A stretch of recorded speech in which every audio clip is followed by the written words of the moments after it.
It just released a chilling new propaganda video where a militant talking in English shows a makeshift jail holding Shia prisoners. Exclusive footage.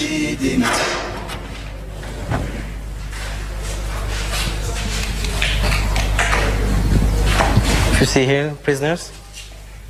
This is just some of the hundreds of prisoners that we have. Most of them Shia.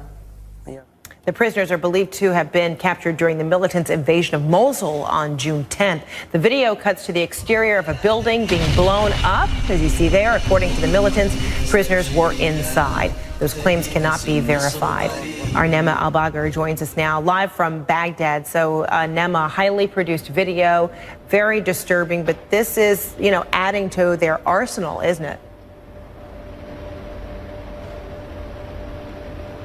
Absolutely, and it has been a very busy day. This first day of the Islamic holy month of Ramadan has been a very busy one for the ISIS propaganda machine. In addition to releasing that video, they also released an audio message, also purporting to be from ISIS, this time announcing a name change, Frederica. They say they will now only go by the Islamic State, by IS, because they are now a caliphate. They are now claiming to be a state that in and of itself stretches through the north of Syria to the east of Iraq. And what makes this propaganda so powerful, Frederica, is of course there is some truth in it. They do hold territory across that pretty large swathe of geography there stretching between the two countries.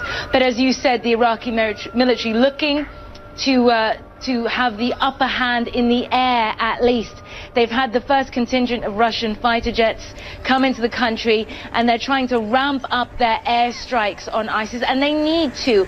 We've had 2 strikes in as many days by ISIS to the south of Baghdad on an armed forces base, and continuing back and forth over the crucial city of Tikrit, which of course is on the highway to Baghdad. And if Tikrit falls, it would bring the militants even closer to the capital, to the Iraqi capital there, Frederica. And then lots of conflicting reports about what is happening exactly in Tikrit, Saddam Hussein's hometown. What more can you tell us about that?